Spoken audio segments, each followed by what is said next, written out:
அனைவருக்கும் வணக்கம். இன்றைக்கி நம்மளுடைய பதிவில் பிரம்ம முகூர்த்த நேர பூஜை வேலைகளை பற்றின ஒரு பதிவு தான் கொடுத்துருந்தேன். போன வீடியோலேயே பார்த்திங்கன்னா இந்த பிரம்ம முகூர்த்த விளக்கு ஏற்றுறதுக்கு நம்ம எதெல்லாம் சீக்கிரமாக செஞ்சு வச்சிட்டோம் அப்படின்னா காலையில் 5 மணிக்கு எல்லாமே நம்மளுடைய பிரம்ம முகூர்த்த விளக்கை ஏற்றிடலாம் அப்படின்னு சொல்லிட்டு உங்களுக்கு ஒரு வீடியோ பதிவும் கொடுத்துருந்தேன். கண்டிப்பாக இந்த வீடியோ பதிவு உங்களில் யாராவது ஒருத்தருக்கு பயனுள்ளதாக இருக்கும் அப்படின்றதுனால பகிர்ந்திருக்கேன். அந்த வீடியோவை பார்க்கணும் அப்படின்னு நினச்சிங்கன்னா நம்மளுடைய சேனலில் இருக்குது, செக் பண்ணி பாருங்கள். இப்போது இன்றைக்கி காலையில் பார்த்திங்கன்னா நான் முன்னாடி நாளே எல்லா வேலையும் செஞ்சு வச்சுட்டு தொட்டு காலையில் 5 மணிக்கு எல்லாமே நான் பிரம்ம முகூர்த்த விளக்கை ஏற்றிட்டேன். இது போல் நம்ம ப்ரீ பிளான் பண்ணி வச்சிட்டோம் அப்படின்னாக்கா பிரம்ம முகூர்த்த விளக்கு ஏற்றுறதுன்றது நம்மளுக்கு கஷ்டமே கிடையாது. தை வெள்ளி அப்படின்றதுனால பிரம்ம முகூர்த்த விளக்கை தொடர்ந்து போடணும் அப்படின்னு நினச்சிட்ருக்கிறேன். அதனால் வியாழக்கிழமையே பார்த்திங்கன்னா என்னுடைய பாதி வேலைகள் எல்லாத்தையும் முடித்து வச்சுட்டேன். பூஜை வேலைகள் மட்டும் இல்லாமல் சமையலுக்கு தேவையான வேலைகளையும் நம்ம ப்ரீ பிளான் பண்ணி வச்சிட்டோம் அப்படின்னா காலையில் எழுந்து நம்ம பூஜை வேலைகளை முடிச்சுட்டு கிச்சனுக்கு போனோன்னா சீக்கிரமாகவே நம்ம சமையலையும் முடிச்சிடலாம். அது மாதிரியான ப்ரீ பிளானிங் வேலைகள் எல்லாத்தையும் நம்ம பண்ணி வச்சுட்டு இந்த பிரம்ம முகூர்த்த பூஜையை ஃபாலோ பண்ணோம் அப்படின்னா தினந்தோறுமே நம்மளால் கடைப்பிடிக்க முடியும். அதுபோல் தான் நான் இன்றைக்கி ட்ரை பண்ணியிருந்தேன். கண்டிப்பாக எனக்கு அது ரொம்பவே யூஸ்ஃபுல்லாக இருந்தது. வியாழக்கிழமை நான் செஞ்சுருந்த வேலைகள் வெள்ளிக்கிழமை எனக்கு ரொம்ப பயனுள்ளதாக இருந்துச்சு. கண்டிப்பாக நீங்களும் இந்த மாதிரி செஞ்சு ட்ரை பண்ணி பாருங்கள். இப்போது காலையில் பார்த்திங்கன்னா முதல் வேலையாக ஃப்ரெஷ்ஷப் ஆனதுக்கு அப்புறமா தெரு தெளிச்சிட்டு அழகாக ஒரு கலர் கோலம் தான் இன்றைக்கி வெள்ளிக்கிழமை அப்படின்றதுனால கலர் கோலம் போட்டுக்கிட்டேன். நம்ம மார்கழி மாத கோலத்துக்காக வாங்கின கலருங்கள்லாம் பார்த்திங்கன்னா கொஞ்சம் நிறையவே இருந்தது. சரி வெள்ளிக்கிழமையில் கலர் கோலம் போட்டுக்கலாம் அப்படின்னு சொல்லிட்டு இன்றைக்கி ரொம்ப பெரிய கோலம்லாம் போடலை, சிம்பிளான ஒரு தாமரைப்பூ கோலம் போட்டுட்டு அதுக்கு நல்ல கலர் கொடுத்துருந்தேன்.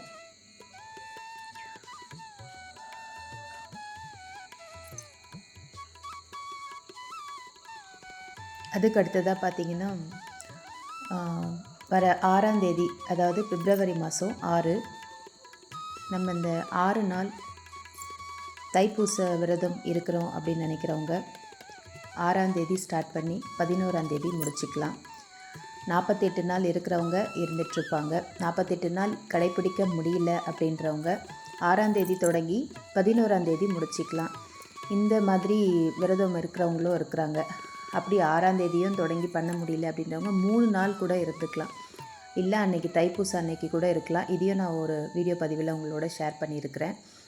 நான் பார்த்திங்கன்னா இந்த 48 நாள் விரதம் அப்படின்றத பற்றி தெரிஞ்ச உடனேவே பார்த்திங்கன்னா அந்த தைப்பூசம் அப்படியெல்லாம் இல்லை, தைப்பூசம் டைமில் இருக்கணும் அந்த மாதிரிலாம் இல்லை. 48 நாள் விரதம் இருக்குது முருகப்பெருமானுக்கு அப்படின்னு ஒரு பதிவில் பார்த்துருந்தேன்.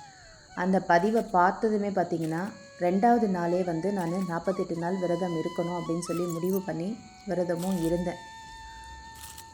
கொஞ்சம் கஷ்டமாக தான் இருந்தது ஆரம்பத்தில். ஆனால் போக போக பார்த்திங்கன்னா ஒன்றும் தெரியல. நம்ம ஒரு விஷயத்தை நினச்சி ரொம்ப பிடிவாதமாக எனக்கு இந்த விஷயம் நடந்தே ஆகணும், அதனால் நான் இருக்குவேன் அப்படின்னு சொல்லிட்டு நம்ம மன உறுதியோடு இருந்தோம் அப்படின்னா 48 நாளுன்றது நமக்கு ரொம்ப கஷ்டமே கிடையாது. நான் அந்த 48 நாள் விரதம் இருந்திருக்கிறேன். இருந்து என்னுடைய வேண்டுதலும் எனக்கு நல்லபடியாக நடந்தது. நானும் நிறைய கஷ்டமான சூழ்நிலைகளை கடந்து வரத்துக்கு முருகப்பெருமானுடைய அருள் இருந்து தொட்டு தான் என்னால் அதை செய்ய முடிஞ்சது. கண்டிப்பாக இதெல்லாம் சும்மா வீடியோ பதிவுக்காக பேசுகிறதோ அந்த மாதிரிலாம் கிடையாது. இது என்னை சார்ந்தவங்களுக்கு இந்த விஷயம் தெரியும். முருகப்பெருமானுக்கு நான் இருந்த அந்த 48 நாள் விரதத்தை பற்றி அவங்க எல்லாருக்கும் தெரியும். அதன் மூலிமா நான் அடைஞ்ச பலன்களும் அவங்களுக்கு தெரியும். அதுபோல் இந்த விஷயம் உண்மையிலேயே நடக்கக்கூடிய விஷயம். நம்ம முருகப்பெருமான் பார்த்திங்கன்னா ரொம்ப அன்பான ஒரு தெய்வம். அவருக்கு நம்ம வருந்துறது அப்படின்றது கண்டிப்பாக அவருக்கு மனசு கஷ்டமாக இருக்கும் அப்படின்னு சொல்லுவாங்க. அதுபோல் தான் என்னோடய விஷயத்தில் நான் இருந்த அந்த 48 நாள் விரதத்தை பார்த்து அவருக்கு கஷ்டமாகி தான் என்னுடைய வேண்டுதலை அவர் நிறைவேற்றி வச்சாருன்னு கூட நான் சொல்லுவேன். அதுபோல் நான் இருந்தேன் 48 நாள். ஆனால் இந்த தைப்பூசத்தில் முடிக்கணும் அந்த மாதிரிலாம் நான் இல்லை. தெரிஞ்ச அடுத்து ஒரு 2 நாள்லேயே இந்த மாதிரி ஒரு 48 நாள் முருகருக்கு இருக்கலாம் அது எந்த மாதத்தில் வேணாலும் நம்ம துவங்கிக்கலாம். ஆனால் தைப்பூசத்தில் இருக்கிறதுன்றது ரொம்ப சிறப்பானது அப்படின்னு சொல்லிட்டு நான் அந்த பதிவை பார்த்துருந்தேன். தைப்பூசம் வரைக்கும்லாம் வெயிட் பண்ணுறதுக்கு என்னால் முடியல. அதனால் பார்த்திங்கன்னா நான் அந்த 48 நாள் நான் அந்த தகவலை பார்த்ததுக்கு அடுத்து ஒரு 2 நாள்லேயே பார்த்திங்கன்னா நான் என்னுடைய 48 நாள் விரதத்தை ஆரம்பிச்சிட்டேன். அதை ஆரம்பித்து வெற்றிகரமாக நான் இருந்தும் முடித்தேன். அதனால் வந்து நம்மளுடைய மன உறுதி தான் முக்கியம். அதனால் இது வந்து 48 நாள் நம்மளால் இருக்க முடியுமா அப்படின்னு கேட்டிங்கன்னா கொஞ்சம் கஷ்டமான விஷயந்தான். நம்ம வீட்டில் இருக்கிறவங்க நமக்கு சப்போர்ட் பண்ணாங்கன்னா கண்டிப்பாக நம்மளால் செய்ய முடியும். என் வீட்டில் இருந்த எல்லாருமே எனக்கு நல்லா சப்போர்ட் பண்ணாங்க. நான் என்னால் இருக்க முடிஞ்சது. அதே போல் காலையில் சாயங்காலம் 2 வேளையுமே வந்து முருகப்பெருமானுக்கு நான் வந்து என்னால் முடிஞ்ச ஒரு நெய்வேத்தியத்தை வச்சு அவருக்கு தீபம் ஏற்றி வச்சுட்டு கந்த சஷ்டி கவசம் படிப்பேன். காலையிலையும் கந்த சஷ்டி கவசம் படிப்பேன். கந்த சஷ்டி கவசம் மட்டும் கிடையாது, கந்த சஷ்டி கவசம், அதுக்கப்புறமா வேல்மாறல், கந்தர் அனுபூதி, இந்த மாதிரி நமக்கு எந்தெந்த முருகப்பெருமானுடைய சிறப்பான புத்தகங்கள் தெரியுமோ அது எல்லாத்தையும் நம்ம படிச்சுக்கலாம். என்கிட்ட பார்த்திங்கன்னா வேல்மாறல் இருக்குது, அதே போல் கந்த சஷ்டி கவசம் தெரியும், அடுத்ததாக கந்தர் அனுபூதி. இது எல்லாமே வந்து நான் அந்த நாட்களில் படிச்சுட்டு இருந்தேன். அந்த 48 நாளும் வந்து காலையில் சாயங்காலம் இதுதான் நமக்கு முருகப்பெருமான சதா சர்வகாலமும் முருகா முருகா அப்படின்னு சொல்லிட்டு இந்த விரத நாட்களில் நினைக்கணும் அப்படின்னு சொல்லி அந்த பதிவில் நான் பார்த்துருந்தேன். அதனால் இப்போ நம்ம காலையில் வந்து முருகப்பெருமானுடைய அந்த கவசங்கள்லாம் படிக்கும்போது என்ன ஆகும்னா அந்த உச்சரிப்புகள் வந்து நமக்கு தொடர்ந்து இருந்துகிட்டே இருக்கும். இதனால் என்ன ஆகும்னா நம்ம நாள் முழுக்க முருகப்பெருமானுடைய பேரை வந்து சொல்லிகிட்டே இருந்த மாதிரியும் அவருடைய அந்த கவசங்களில் சொல்லிகிட்டே இருக்கிற மாதிரியும் நமக்கு வாய்ப்புகள் அமைஞ்சிரும். அந்த மாதிரி தான் நான் வந்து என்னுடைய 48 நாள் விரதத்தையுமே நான் செஞ்சேன். ரொம்ப எளிமையாக தான் பண்ணியிருந்தேன். ரொம்ப தடபுடலான நெய்வேத்தியம் வச்சு கும்பிடணும் அந்த மாதிரிலாம் கட்டாயம் கிடையவே கிடையாது. இப்போ நான் தினத்தோற பூஜையில் எப்படி வந்து திராட்சை வைக்கிறது, கல்கண்டு வைக்கிறது, அவல் வைக்கிறது, அவல் கடலை வெல்லம் இந்த மாதிரி என்ன ஒரு நெய்வேத்தியம் இருக்கோ அதை வச்சு வழிபாடுகள் செஞ்சேன். ஆரம்பிக்கும்போது சக்கரை பொங்கலோடு ஆரம்பித்து அடுத்து முடிக்கும்போது சக்கரை பொங்கலும், அதுக்கப்புறமா அவருக்கு பிடிச்சிருந்த அந்த மாவிளக்கு போடுவோம் இல்லைங்களா, கிருத்திகை டைமில் வந்து பச்சரிசி மாவில் வந்து வெல்லம் கலந்து வைப்போம். அது வந்து முருகப்பெருமானுக்கு ரொம்ப விசேஷமான ஒன்று. அதனால் முடிகிற டைமில் பார்த்திங்கன்னா அந்த தீபத்தையும் சேர்த்து ஏற்றி நான் வழிபாடுகளை செஞ்சு 48 நாளை வந்து நான் வெற்றிகரமாக நான் முடித்தேன். முடித்ததுமே பார்த்திங்கன்னா உண்மையிலே என்னுடைய நிறைய விஷயங்கள் வந்து நான் முருகப்பெருமான்கிட்ட என்ன வேண்டி நான் அந்த விரதத்தை இருந்தேனோ அது நடந்தது. இது நான் வீடியோக்காக கண்டிப்பாக நான் சொல்லலை, எனக்கு நடந்த ஒரு விஷயம். அதனால் வந்து அவர் மேலே இருந்த நம்பிக்கையும் சரி, நம்ம உறுதியான ஒரு வேண்டுதலை வச்சு நம்ம இந்த 48 நாளை இருந்தோம் அப்படின்னா கட்டாயம் நம்மளுடைய வேண்டுதல்கள் நிறைவேறும். இது குழந்தை பாக்கியம் இருக்கிறவங்களா இருக்கலாம், அப்படி இல்லை வேறு ஏதாவது உங்களுக்கு வந்து உங்களுடைய வாழ்க்கையில் பிரச்சனைகள் இல்லாத நபரே இல்லை இல்லையா, அது மாதிரி இருக்க யாராக இருந்தாலுமே வந்து இந்த 48 நாள் விரதத்தை கடைபிடிக்கிறதுன்றது ரொம்ப சிறப்பானது. இப்போ 48 நாள் விரதம் வந்து பாதி தூரம் வந்துட்டோம். இப்போது 6ஆம் தேதியிலேருந்து 6/2/2025 அதே போல் 11/2/2025 தைப்பூசம் முடிஞ்சிடுது. இந்த 6 நாளாவது நம்ம இருந்து நம்ம வழிபாடுகளை செய்யணும் அப்படின்னு நினைக்கிறவங்க கண்டிப்பாக ட்ரை பண்ணி பாருங்கள். உங்களுக்கான பிரச்சனைகள் வந்து கண்டிப்பாக வந்து ஒரு முடிவுக்கு நல்ல முடிவுக்கு வரும். அதில் வந்து எந்த விதமான சந்தேகமும் கிடையாது. தைப்பூசத்தில் இருக்கக்கூடிய இந்த 48 நாள் இருக்கலாம் அப்படின்னு பார்த்தாக்கா, இப்போ தான் நம்ம அந்த 48 நாள் இருந்துட்டு திருப்பியும் வந்து நம்ம இருக்கணும்னா நம்ம வீட்டில் இருக்கவங்க கட்டாயம் நம்மளை வந்து அனுமதிக்க மாட்டாங்க. ஏன்னா அவங்க சொல்கிறது வந்து நம்மளுடைய ஆரோக்கியத்துக்கும் அது கெடுதலாக இருக்கக்கூடாது. நான் எப்படி அந்த 48 நாள் இருந்தேன் அப்படின்னு பார்த்தீங்கன்னா, காலையிலேருந்து ஈவினிங் வரைக்கும் எதையுமே சாப்பிட மாட்டேன். பழமோ ஜூஸோ எதுவுமே சாப்பிட மாட்டேன். என்ன பண்ணுவேன்னா எப்போவாவது ரேராக டீ குடிப்பேன். அப்படியும் இல்லை அப்படின்னா அந்த நாள் வந்து எதுவுமே சாப்பிடவே மாட்டேன். தண்ணி மட்டும் நிறைய எடுத்துப்பேன். தண்ணி நிறைய குடிச்சிட்டே இருந்துட்டு அதுக்கப்புறமா வந்து சாயங்காலம் வந்து முருகப்பெருமானுக்கு விளக்கேற்றி வச்சு சஷ்டி படித்து முடித்ததுக்கு அப்புறமா தான் வந்து ஒரு 7 மணி போல் சாப்பிட ஆரம்பிப்பேன். எப்போவுமே வந்து விளக்கேற்றின கையோடு வந்து நம்ம சாப்பிடக்கூடாது. வீட்டில் வந்து விளக்கு வச்சு சாப்பிடக்கூடாதுன்னு சொல்லுவாங்க. அது வந்து நம்மளுடைய குடும்பத்துக்கு நல்லது இல்லைன்னு என்னோடய பாட்டி சொல்லுவாங்க. அதனால் வந்து எப்போவுமே நான் தீபம் வச்ச உடனேவே சாப்பிட்றதுன்றதை நான் செய்ய மாட்டேன். இது இப்போது இல்லை, சஷ்டி நேரத்தில் நம்ம இருக்கக்கூடிய விரத நாட்கள்லையும் அந்த 7 நாளுமே பார்த்திங்கன்னா அதே போல் தான் ஈவினிங் ஒரு 7 மணிக்கு மேலே தான் வந்து சாப்பாடே நான் எடுத்துப்பேன். அந்த மாதிரி தான் என்னுடைய 48 நாள் விரதத்தையுமே வந்து நான் எடுத்துக்கிட்டேன். இந்த மாதிரி எடுத்ததுனால என்னென்னா, இப்போது திருப்பியும் வந்து தைப்பூசத்தப்போ இருக்கணும் அப்படின்னு சொன்னால் கண்டிப்பாக வீட்டில் ஒத்துக்க மாட்டாங்க அப்படின்றதுனால நான் வந்து இந்த 48 நாள் விரதத்தை எடுக்கலை. முடிஞ்சால் இந்த 6 நாள் இருக்கணும் அப்படின்னு சொல்லி நினச்சிட்ருக்கிறேன். அது எப்படின்னு தெரியல. கண்டிப்பாக நான் அந்த மாதிரி இருக்கிறதா இருந்தால் அதை பற்றின பதிவை உங்களோட ஷேர் பண்ணிக்கிறேன். இது போல் நான் வந்து அந்த 48 நாள் இருந்து என்னுடைய வேண்டுதல்களையும் நான் நிறைவேற்றிக்கிட்டேன். இது மாதிரி தான் இருக்கணும் அப்படின்னு சொல்லிட்டு எந்த கடவுளும் கேட்டதில்லை. நம்ம கஷ்டப்படுறத வந்து கடவுளால் தாங்க முடியாது. அதனால் என்ன பண்ணுவார்னா, ரொம்ப கடுமையாக அவங்கள வருத்தி நம்மளை கேட்குறாங்க அப்படின்றதுனால அவர் செய்வார் அப்படின்றது என்னுடைய ஒரு எண்ணோட்டம். அதனால் வந்து கண்டிப்பாக நம்மளுக்கு முருகர் செஞ்சிருவார் அப்படின்னு சொல்லி தான் நான் அந்த 48 நாள் விரதத்தை இருந்து அதை நல்லபடியாகவும் முடித்தேன். நடுவில் வந்து நம்மளுக்கு இந்த மாதவிலக்கு நேரங்களும் நம்ம அதை கடக்கிற டைம் வரும்.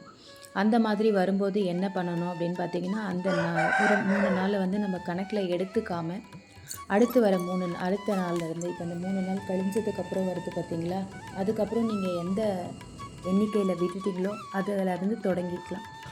அந்த மாதிரி தான் நம்மளால் இருக்க முடியும். லேடிஸால் வந்து தொடர்ந்து 48 நாள் அப்படின்றது வந்து முடியாது. ஒரு சிலருக்கு 5 நாள் 3 நாள் அந்த மாதிரி அவங்கவுங்க உடம்புக்கு ஏற்ற மாதிரி இருக்கும். எனக்கு பார்த்திங்கன்னா தொடர்ந்து ஒரு 5 நாள் இருந்தது. அதனால் நான் 5 நாளை விட்டுட்டு அதுக்கப்புறமா திருப்பியும் வந்து கணக்கு பண்ணி ஆரம்பிச்சுக்கிட்டேன். இது போல் நான் என்னுடைய 48 நாள் விரதத்தை வந்து தொடர்ந்து கடைப்பிடிச்சி அதை செஞ்சியும் முடிச்சிட்டேன். கண்டிப்பாக இதால் வந்து பலன்கள் இருக்குது. முடிகிறவங்க இந்த 6 நாள் விரதத்தை ட்ரை பண்ணி பாருங்கள். உங்களுடைய கஷ்டங்களுக்கு ஒரு நல்ல தீர்வு கண்டிப்பாக கிடைக்கும். இது வந்து நான் உங்களை யாரையுமே வந்து கட்டாயப்படுத்தி இருந்து தான் ஆகணும் அப்படின்லாம் நான் சொல்லலை. ஒரு சூழ்நிலைகள் ரொம்ப கடினமாக இருக்கும்போது நம்மளால் செய்ய முடியாதது தெய்வத்தால் தான் செய்ய முடியும் அப்படின்ற ஒரு சூழ்நிலை எல்லாரோட வாழ்க்கையிலையுமே வந்து போகும். அந்த மாதிரி ஒரு காலகட்டத்தில் தான் நானுமே இந்த 48 நாள் விரதத்தை எடுத்தேன். கண்டிப்பாக அடுத்தடுத்த பதிவுகளில் நான் எந்த மாதிரியான கடினமான சூழ்நிலைகளெல்லாம் கடந்து வந்தோம், அதை வந்து என் வீட்டுக்காரர் எவ்வளோ கஷ்டப்பட்டு கடந்தார் அப்படின்றத பற்றின விஷயங்கள் எல்லாத்தையும் நான் வந்து கண்டிப்பாக உங்களோட ஷேர் பண்ணிக்கிறேன். இது மாதிரி உங்களோட இதுலேயும் வந்து ஏதாவது இருந்ததுன்னா இந்த 6 நாள் 3 நாள் இல்லை அந்த தைப்பூசம் அன்னைக்கு இது மாதிரி கூட நீங்கள் செஞ்சு வழிபாடுகள் செஞ்சு பாருங்கள். முடிகிறவங்க கண்டிப்பாக செய்யுங்க. இது வந்து உடல் ஆரோக்கியத்தை பொறுத்து தான் செய்யணும். உடல் ஆரோக்கியம் இல்லாமல் நீங்கள் வந்து எடுத்துகிட்டு அதுக்கப்புறம் அதால் ஒரு பிரச்சனையை வந்து தயவு செஞ்சு எடுத்துக்க வேண்டாம். உங்களால் முடியும் அப்படின்னா இந்த மாதிரி செய்யுங்க. என்னை போல் எதுவுமே சாப்பிடாமல் இருக்கணும் அப்படின்னா கண்டிப்பாக அது கஷ்டம். ஏதாவது ஒரு பழ வகைகள் எடுத்துக்கலாம், ஜூஸ் எடுத்துக்கலாம். இது மாதிரி சாப்பிட்டுட்டு கூட நீங்கள் இந்த விரதத்தை வந்து கடைப்பிடிக்கலாம். நான் வந்து ரொம்ப பிடிவாதமாக இருந்த தொட்டு அந்த மாதிரி எல்லாம் செஞ்சேன். ஆனால் அது வந்து உடல் ஆரோக்கியத்துக்கு உங்களுக்கு ஒத்துழைப்பு கொடுத்தா கண்டிப்பாக நீங்கள் இருக்கலாம். ஆனால் இது எதுவுமே கட்டாயம் கிடையாது. நான் என்னுடைய இதில் வந்து கடந்து வந்த விஷயங்களை தான் நான் உங்களோட பகிர்ந்துருக்கிறேன். இந்த 48 நாள் இப்போ தைப்பூசம் நடந்துட்டு இருக்கிற தொட்டு நான் இந்த பதிவை உங்களோட ஷேர் பண்ணிக்கிறேன். இது வந்து சும்மா வீடியோக்காக பேசுகிறது கண்டிப்பாக கிடையாது. நானும் பல தடவை இதில் சொல்லியிருப்பேன். முடிகிறவங்க ட்ரை பண்ணி பாருங்கள். கண்டிப்பாக முடியலன்றவங்க ஒரு வேளை உணவு எடுத்துக்காமல் மீதி 2 வேளை உணவு எடுத்துட்டும் விரதம் இருப்பாங்க. அந்த மாதிரி இருக்கவங்கள கண்டிப்பாக இருக்கலாம். நம்மளுடைய விருப்பம்தான். முருகர் வந்து நேரடியாக எனக்கு இல்லை நீ இந்த மாதிரி ஒரு நாள் முழுக்க இருந்து தான் ஆகணும் அப்படின்லாம் எந்த தெய்வமே நம்மளை சொல்ல கிடையாது. நம்மளுடைய தேவைக்காக நம்ம இருக்கக்கூடிய இந்த விரதத்தை வந்து நம்ம மனசு மட்டும்தான் காரணம். நம்ம எப்படி இருக்கிறோம், ஒரு வேளை இருந்தாலும் அதை கரெக்டாக நம்ம இருந்து கடைப்பிடிச்சி நம்ம செய்ய வேண்டிய பூஜைகள் எல்லாத்தையும் கரெக்டாக செஞ்சு நம்மளுக்கே வந்து தெரியும் நம்ம கரெக்டாக கடைப்பிடிச்சி நம்ம பண்ணியிருக்கிறோம் அப்படின்ட்டு. அந்த மாதிரி பண்ணிட்டோம் அப்படின்னாவே அது கூட போதுமானது தான். அதனால் இருக்கணும்னு நினைக்கிறவங்க இந்த 6ஆம் தேதியிலேருந்து கூட 11ஆம் தேதி வரைக்கும் உங்களுடைய விரத நாட்களை கடைப்பிடிக்கலாம். இது எதுவுமே கட்டாயம் கிடையாது, உங்களுடைய விருப்பம். எனக்கு தெரிஞ்ச பதிவை நான் உங்களோட வந்து ஷேர் பண்ணிக்கிறேன், அவ்வளவுதான். இப்போது பார்த்திங்கன்னா மணி 5-5:15 எல்லாமே பார்த்திங்கன்னா நான் வந்து பூஜையை முடிச்சாச்சு. இது வந்து நான் முன்னாடி நாளே வந்து எல்லா வித வேலைகளையும் செஞ்சு வச்சு தொட்டு பார்த்திங்கன்னா என்னால் வந்து அந்த பிரம்ம முகூர்த்த நேரத்தில் வந்து விளக்கேற்றிடுறதுன்றது ரொம்ப ஈஸியாக இருந்தது. அதனால் இந்த பதிவும் உங்களில் யாராவது ஒருத்தருக்கு கண்டிப்பாக வந்து பயனுள்ளதாக இருக்கும் அப்படின்னு சொல்லிட்டு நான் நினைக்கிறேன். பயனுள்ளதாக இருந்ததுன்னு அப்படின்னா கண்டிப்பாக இந்த வீடியோவை உங்கள் ஃப்ரெண்ட்ஸ் அண்ட் ஃபேமிலியோட ஷேர் பண்ணிக்கோங்க. லைக் பண்ணுங்கள், சப்ஸ்கிரைப் பண்ணுங்கள். பக்கத்தில் இருக்கக்கூடிய பெல் பட்டனையும் ப்ரெஸ் பண்ணி வச்சுக்கோங்க. அப்போ தான் நான் போடக்கூடிய அடுத்த வீடியோவுடைய நோட்டிஃபிகேஷனும் உங்களுக்கு வரும். இது போல் நான் இது எல்லாத்தையும் செஞ்சு முடித்ததுக்கு அப்புறமா வந்துட்டு டிஃபன் வேலைகளையோ செஞ்சுக்கிட்டேன். இன்றைக்கி காலையில் இட்லி செஞ்சுட்டு உருளைக்கிழங்கு குருமா தான் வச்சுருந்தேன். இதுக்குமே வந்து நான் முன்னாடி நாளே வந்து பிளான் பண்ணி வச்சுட்டு தொட்டு பார்த்திங்கன்னா எனக்கு ரொம்ப சீக்கிரமாகவே எல்லா வேலையுமே அன்றைக்கி முடிஞ்சிருச்சு. இதுக்கப்புறமா நம்ம வந்து பயனுள்ளதாக நம்மளுடைய நேரத்தை கழிக்கணும்னு கண்டிப்பாக யோசிப்போம். அதனால் அதிகாலையில் எழுற பழக்கம் அப்படின்றது ஏன் எல்லோரும் வெற்றி அடைஞ்சாங்கன்னாக்கா நம்மளுக்கு நேரம் வந்து அதிகமாக கிடைக்கிறது தான் அதுக்கு காரணம். அதனால் முடிகிறவங்க கண்டிப்பாக ட்ரை பண்ணி பாருங்கள். உடல் ஆரோக்கியமாக இருக்கிறவங்க ட்ரை பண்ணி பாருங்கள். அவ்வளோதான் ஃப்ரெண்ட்ஸ், என்னுடைய இன்றைக்கி நான் வெள்ளிக்கிழமை நாளுடைய பதிவை நான் உங்களோட ஷேர் பண்ணியிருக்கேன். தேங்க்ஸ் ஃபார் வாட்சிங். வாழ்க வளமுடன்.